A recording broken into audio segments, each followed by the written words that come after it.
decided that it wanted to be something. She saw in those cracks and chips a form, and she brought out that form and won the competition. So great potters don't simply impose their will on the clay.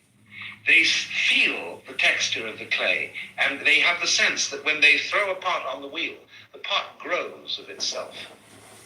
And when you perfect the writing of these characters, you get the sensation that the brush is doing the work. When you skillfully make music, you feel that the music is singing through you. There was an occasion once when a great choir master in England, Sir Walford Davies, was with the former Archbishop of Canterbury, William Temple, who was a great theologian. And he was training a choir of working men, factory hands or something, in singing. And he first gave them some hymn to sing that they all knew very well, and because they wanted to impress the Archbishop, they sang it with utmost vigor, and it sounded terrible. So then he got a professional choir, which he had there, to sing the same hymn, so that they could really listen to it. Now, he said, I want you to sing it again. But look, one point I must make clear is you must not try to sing it. Don't try. All you have to do is to think of the tune and let it sing itself. And then they did very well. And he turned to the Archbishop and said, that's good theology, isn't it? I got the story from the Archbishop. So apparently he approved. So this is the principle of Wu Wei. We have all kinds of common expressions like roll with the punch, things like that, like Shakespeare saying there is a tide in the affairs of men which taken at its flood leads on to fortune. We have an innate folk wisdom which realizes that this is a fundamental principle. So whereas the emphasis in the Confucian tradition in China is on interference to a large extent, keeping things in order. There's a certain anxiety about the whole thing. The emphasis of Taoism is to trust in the course of nature, about which I have to tell you two Chinese stories. One is that the farmer, both about farmers and their sons. One evening, the farmer's son came in very, very late from the fields, after all the rest of the family was late for dinner. And they said to him, what have you been doing? Well, he said, I've been helping the corn to grow. Next morning, when everybody got up, they found that all the corn was dead. Because what he had done late the night before was that every new shoot of corn, he had pulled it up a little to make it higher. Another story that is told is about the farmer who lost a horse, ran away. And all his friends came round, said, that's too bad. And he said, maybe. The next day, the horse returned, and it brought 7 wild horses with it. And they said, my, that's great. And he said, maybe. The next day, his son, in attempting to train one of these horses, was thrown and broke a leg. And everybody came around and said, oh, that's too bad. And he said, maybe. The next day, the conscription officers came around and rejected his son because he had a broken leg. And everybody came to congratulate him. He said, isn't that great? And he said, maybe. So you see, this farmer was with the course of things. And he knew it goes this way and it goes that way. It goes up and it goes down. Because if it didn't go down, you would never know you were up. And if you try to be permanently up, or always right, you're trying to arrange everything in this room so that everything is up and nothing is down, or that everything's on the front and there's no back. And that is an impossible state of affairs.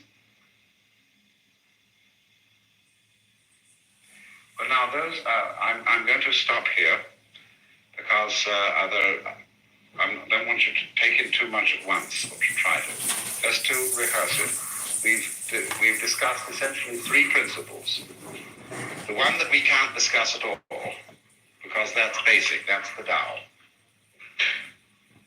The next is the principle of the mutuality, the interdependence of the opposites, that they are different but inseparable. And that goes, of course, for you as self and the world as other. You can't understand what you mean or sense or experience as self without the contrasting sense of other. That means self and other go together. They're really one, but they look different. And the third principle is the Wu Wei, the art of coming into accord with the course of nature by flowing with it and not resisting it, not trying, in other words, to make white exclude black or black exclude white. Now, all that's very simple, but I'm sure it will create lots of questions in your mind.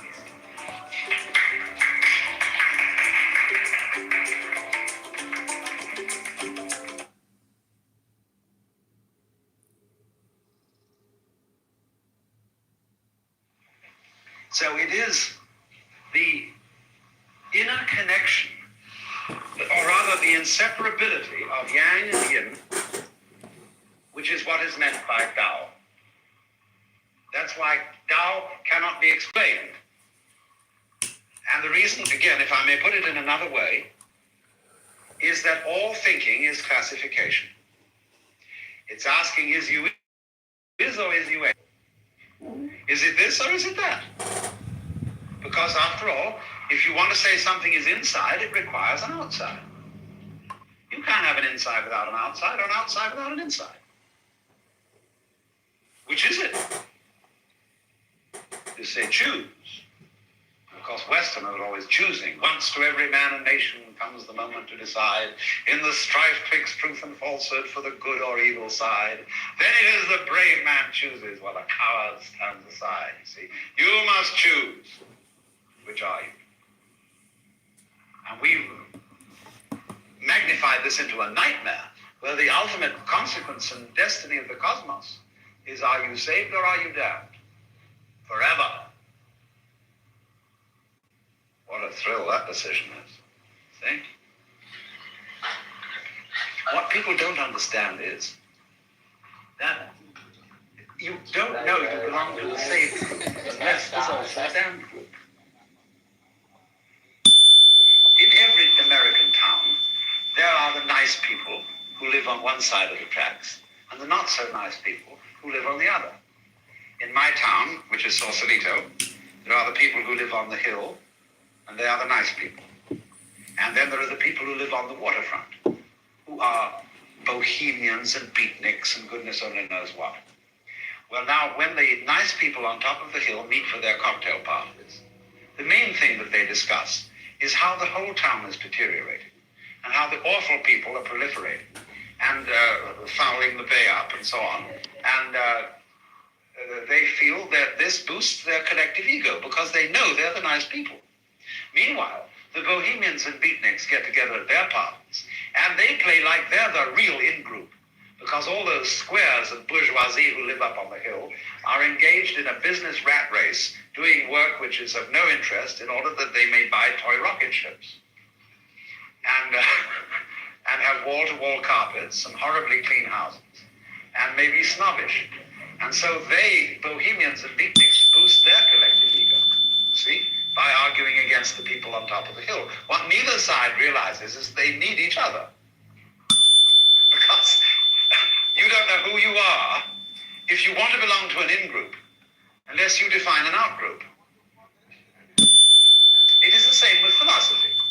There are only two kinds of philosophy in all the history of philosophical debates. One side is called Prickles, and the other is called Gu. And Prickles people are people who like things to be sharp and clear and definite.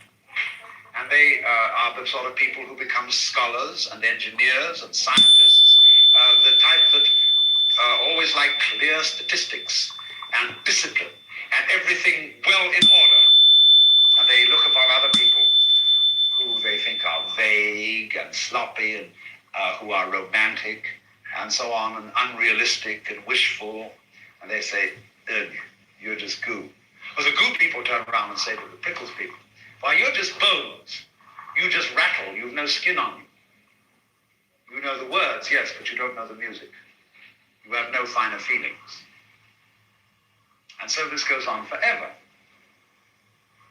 Prickles people want to believe that the ultimate constituents of the material universe are particles. Goo people prefer to think of it as waves. In classical philosophy, prickles are nominalists, goo are realists. So it defines. The thing is that they don't realize that you wouldn't know the standpoint of prickle unless you knew goo as a contrast, and vice versa. Because the real world is gooey prickles and prickly goo. Any way you look at it. So you see, that's just the yang and the yin. The yang is prickles and the yin is goo. And they're inseparable, but quite different. And the thing is, to see wisdom is to understand the secret conspiracy between the opposites. You don't get into too many spaces. You wouldn't know one without the other. That is, it were Tweedledum and Tweedledee agreed to. You kind of got to find a group or space. That, in other words, under all explicit people, opposition, there is implicit unity. Rob people, scam people. There's no real way of saying it, and in a certain way, it should remain implicit. And in a way, off stage.